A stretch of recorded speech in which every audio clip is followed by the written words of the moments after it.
Mesdames, Messieurs, bonsoir et bienvenue dans cette grande édition du journal. Un seul titre à l'actualité de ce jeudi 20 février. Il s'agit de la situation sécuritaire dans la partie est du pays avec en toile de fond l'agression rwandaise sous couvert de ses supplétifs et terroristes du M23. AFC était au centre des échanges entre le président de la Chambre haute du Parlement et l'ambassadrice des États-Unis d'Amérique en poste en RDC. C'est tout pour le titre.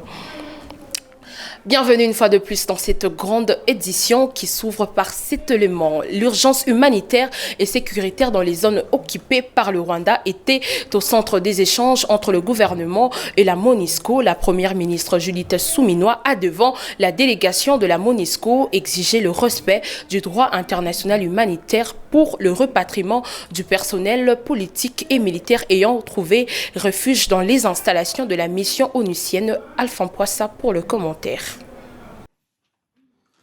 Le gouvernement de la République démocratique du Congo dit suivre de près la crise sécuritaire et humanitaire dans l'Est, occupée par l'armée rwandaise et le M23 AFC.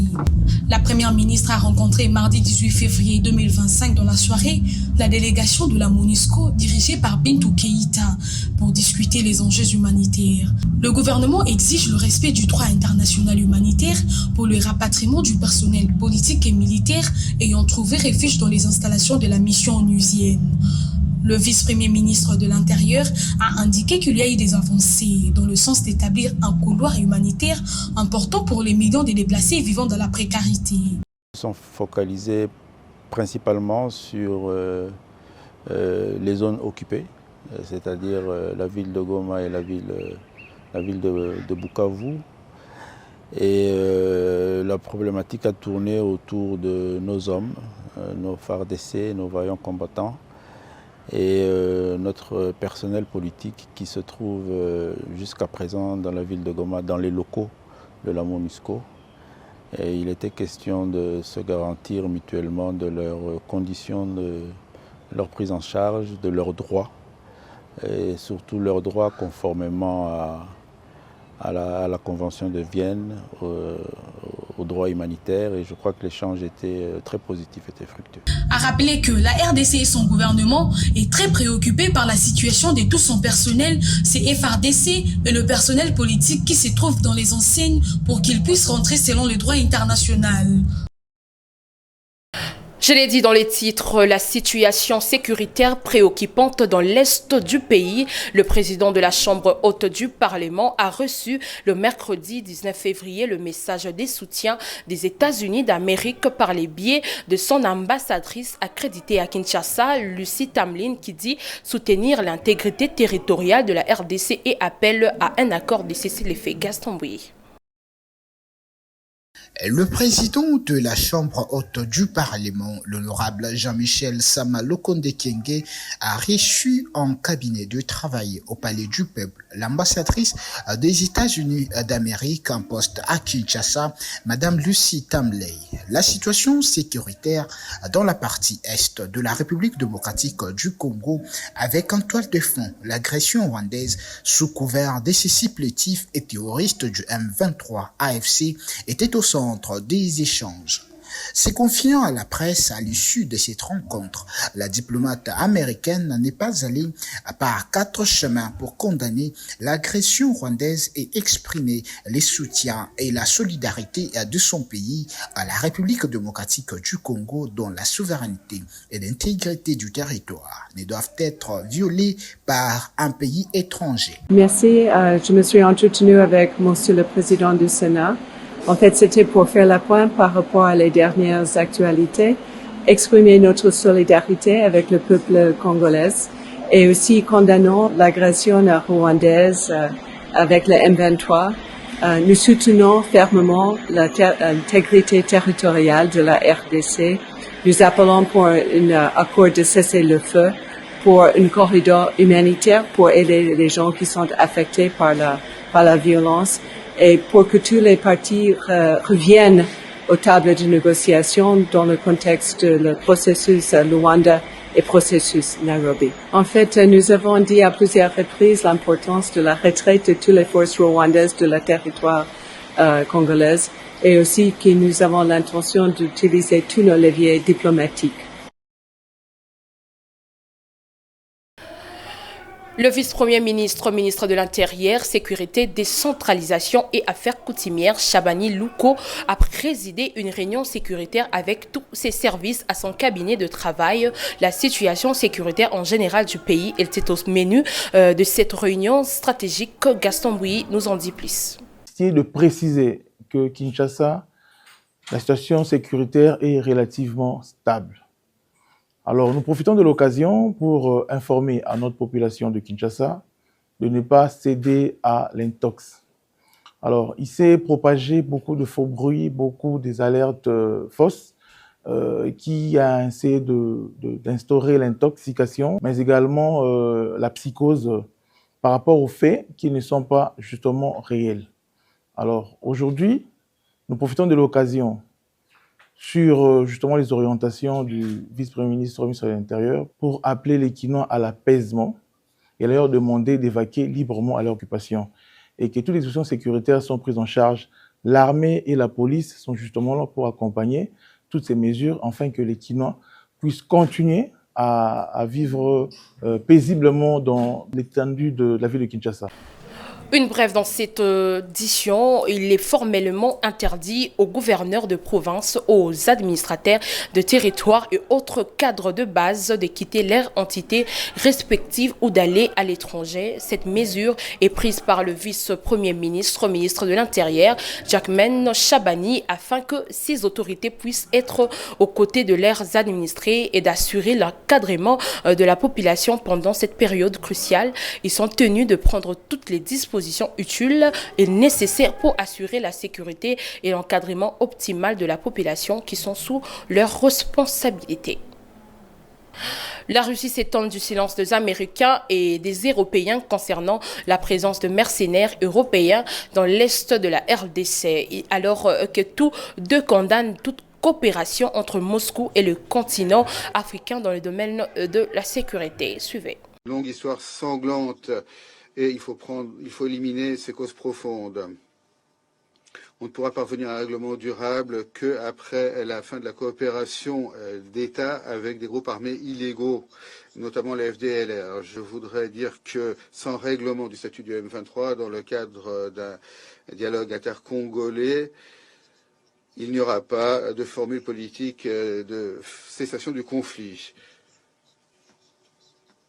Il faut que les paramètres soient définis par Kinshasa et Kigali. Autrement, on risque de voir un conflit d'ampleur régionale dont nous voyons déjà les signes avant-coureurs. La Russie salue les efforts des États de la région et des dirigeants africains pour stabiliser la situation dans l'est de la RDC. Nous saluons les décisions des sommets de l'Union africaine, de la SADC, de l'OCAE et de la CEAC. Nous espérons que les partis entendront les voix de leurs voisins et qu'il y aura des résultats. Il faut avant tout mettre à terme aux souffrances de la population civile. Nous sommes très préoccupés par les conséquences humanitaires de l'escalade des violences dans l'est de la RDC. Nous sommes alarmés par l'augmentation des cas d'exécution extrajudiciaire, de violences sexuelles, de recrutement d'enfants et de groupes armés illégaux. Tout cela doit cesser. Je voudrais en particulier parler d'un que chacun connaît, mais qui est délibérément ignoré, le thème des activités RDC d'entreprises militaires privées européennes. Nous avons tous vu qu'elles se sont rendues auprès des soldats de la paix de la MONUSCO.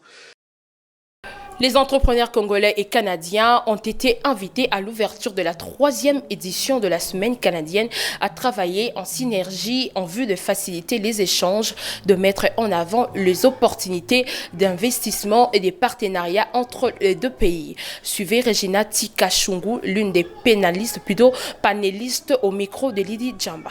Il y a des difficultés d'y arriver pour évacuer la production. Ce qui veut dire qu'un entrepreneur n'a pas la capacité de faire les entretiens ou soit de mettre en place des routes de dessert agricoles. C'est vraiment une préoccupation capitale pour nous, la population congolaise, vu que nous voulons aller dans l'émergence au niveau de l'industrie, tout simplement pour réduire la consommation de produits importés. Nous produisons suffisamment et la production que nous produisons en RDC peut nous suffire pour notre sécurité alimentaire. Un entrepreneur qui veut accomplir une mission, donc en créant son entreprise, il avait sa vision, il savait ce qu'il devait faire pour mettre en place son produit et comment l'écouler. Pas nécessairement passer dans les supermarchés.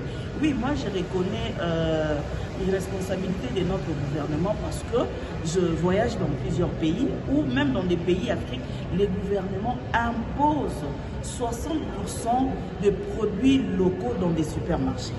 Mais par contre, ici, chez nous, c'est 90% de produits importés dans les supermarchés. Et les 10% qu'on doit prendre, c'est vraiment avec des conditions énormes où on vous fait marcher.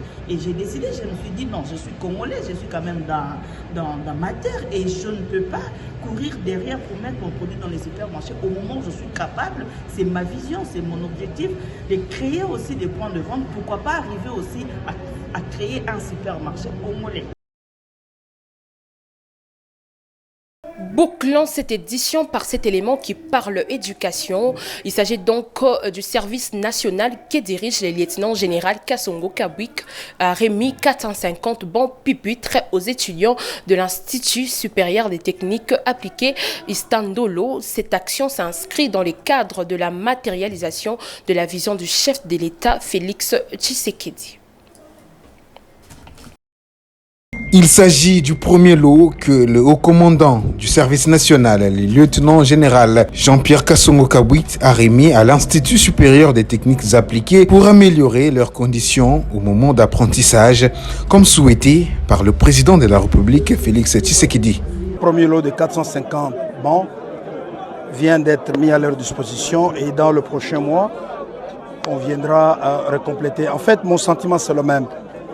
Nous sommes dans la continuité du programme du gouvernement, du programme tel que nous instruit par le chef de l'État, commandant suprême, d'équiper aussi bien les institutions d'enseignement supérieur universitaire que primaire et secondaire, pas seulement de la capitale, le Kinshasa, mais aussi de provinces du pays en bas scolaire.